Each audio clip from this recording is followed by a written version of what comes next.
In January of this year, Alex Honnolds climbed Taipei 101, live streamed to over 6 million people on Netflix. Alex Honnolds is undeniably the most famous rock climber in the world due to the success of Jimmy Chin and Elizabeth Chai Vasarhelyi's documentary, Free Solo, which focused on Alex Honnold's free solo of Freerider on El Capitan in Yosemite. Certain sections of Freerider are graded at 513A, which for most climbers is a grade that is unclimbable. But Alex was able to do it with no rope, harness, or helmet, and while being thousands of feet off the ground. Climbing the route over and over again until he was able to dial in his beta enough to feel confident both physically and mentally to free solo El Capitan. And this got me thinking, after watching Alex Honnold's free solo of Taipei 101, how difficult was it really? Was this one of the greatest physical achievements in history, like his previous free solo of El Capitan? Or was this just another V2 in my gym and a quick way to make some cash and get more people to subscribe to Netflix? In this video, we're going to look at Alex Honnold's Taipei 101 free solo and do our best to determine how difficult the climb really is. We'll be following Alex up the skyscraper and making pit stops at specific crux sequences of the climb. As Alex climbs higher up the skyscraper, the moves become more and more difficult, with the trickiest sequence at the very top. With its completion in 2004,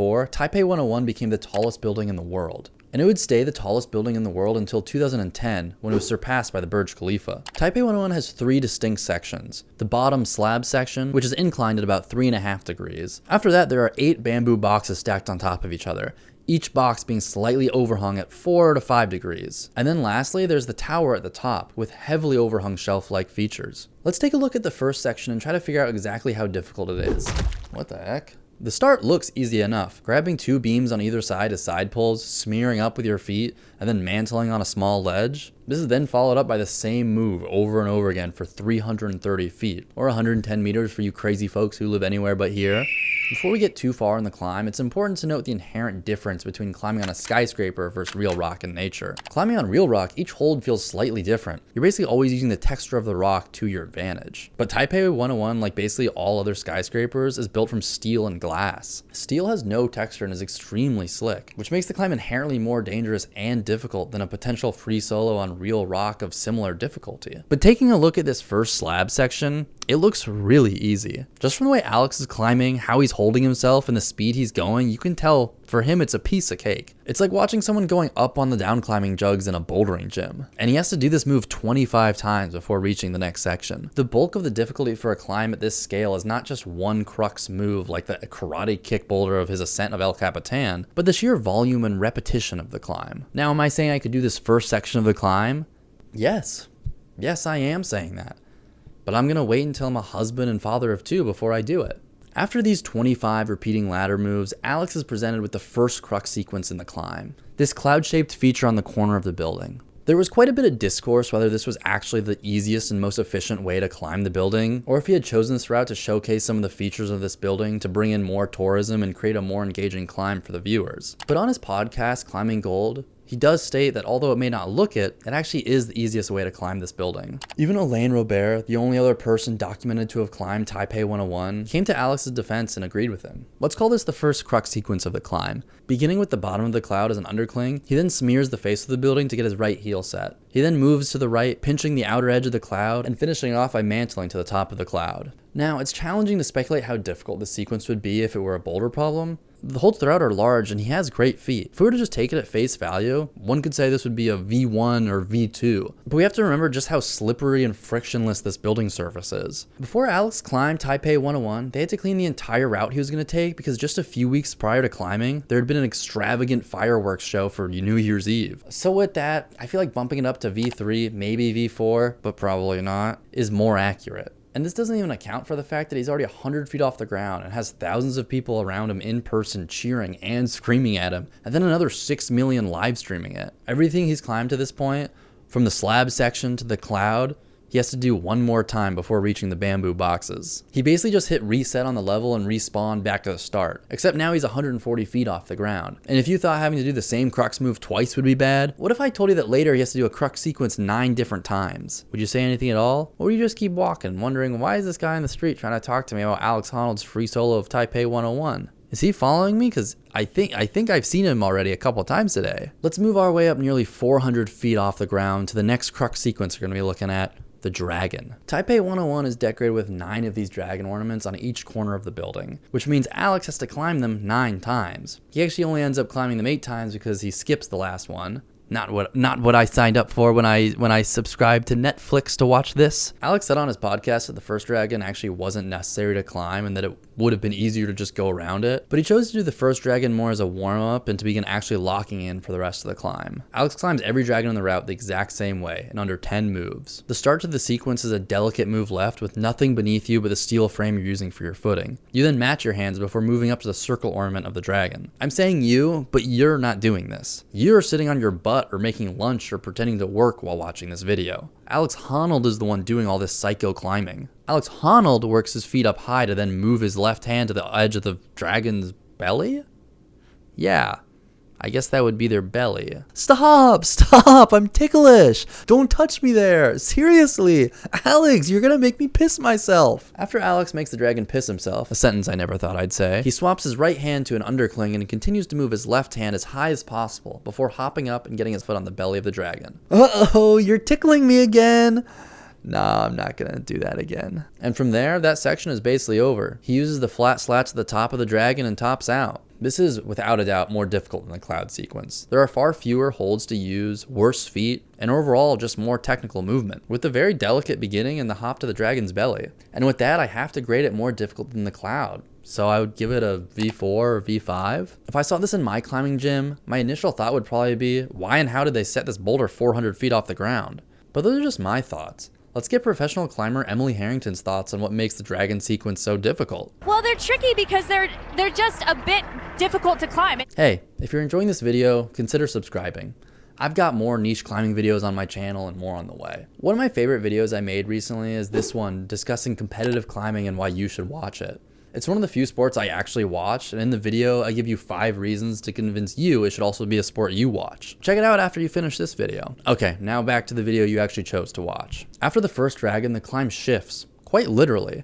Throughout this point, outside of the cloud and the dragon features, Alex has been climbing a metal ladder at a 3.5-degree incline. But after the first dragon, he enters the bamboo boxes, which shifts to 3 or 4 degrees overhung. This few degree shift might seem insignificant to non-climbers, but it alters how Alex is forced to climb these remaining ladder sections. He now has to pinch the beams on either side of him, whereas before he was using them as side pulls, which will now fatigue his forearms even quicker. Also in general, he now has to engage his upper body far more, no longer being able to lean into the building, which had been putting more weight on his feet and taking pressure off of his fingers. But luckily there are only 8 of these bamboo boxes stacked on top of each other. What's another 900 feet of climbing anyway? He just has to do this dragon sequence again and again and again and again and again and again and again and again and again and again and again and again. I mean, most of the boulders I climb are 10 moves or less. And when I rope climb, each route is 60 feet, maybe 70 feet.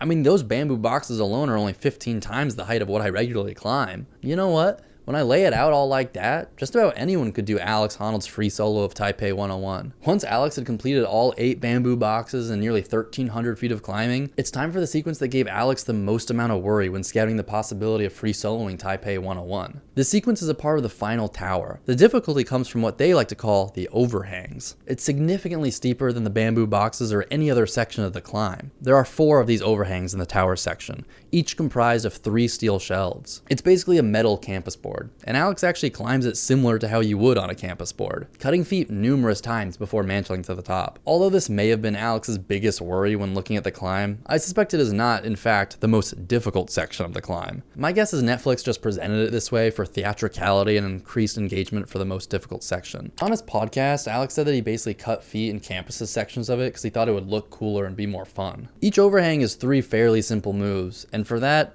I put it around V3, possibly V4 depending on the friction of the metal. And that's if it was in a climbing gym. If I were seeing this outside, I'd say, how did I get this high on Taipei 101? Don't worry, the video's almost over. After the tower, there's the final section of the climb, the ladder. At the very top of Taipei 101, there's the spire, which birds can't even perch on, making it physically impossible to climb on. And so they had to set up a little ladder for Alex to use to reach the very top. Is this considered aid?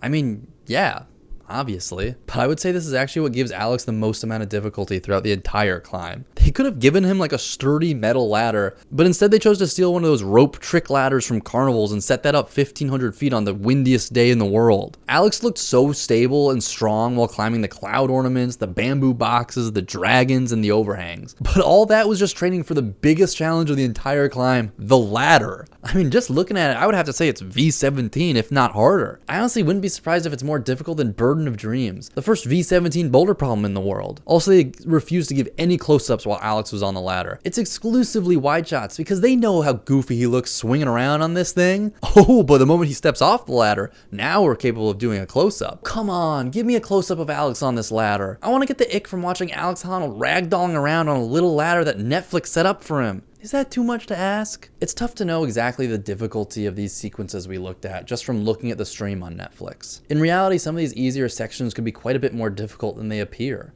Plenty of times I've approached a climb and at first glance thought it was going to be a piece of cake, only to then realize actually all the holds are way worse than they look and the movement is more complex. On his podcast, he said the entire climb is similar in physicality to Astro Man and the Rostrum stacked on top of each other, two multi-pitch climbs in Yosemite that go at 511C. It's kind of hard to believe that being true. How does this compare to this? But if anyone would know, it would be Alex Honnolds, the guy who has done both. He actually even later stated on his podcast that the climb in its entirety would go at 511D. And then Elaine Robert, the other person to have climbed the building, chimed in and said on a 1 to 10 scale of difficulty, it would be between 6.5 and 7, which is just not helpful at all. Why not use the grading systems that every other climber uses? Going into the writing of this video, I'd already kind of made up my mind on how I felt about Alex free soloing Taipei 101. I think across the bulk of the climbing community, or at least the circles that I'm in, this was mostly clowned on, because it felt more like a publicity stunt and a cash grab than an authentic rock climb. I mean, the main commentators didn't know anything about climbing and got scared when he was chalking up and shaking out because both of his hands were no longer holding onto the building. Put your other hand on the thing. Why is... It's just one arm and it...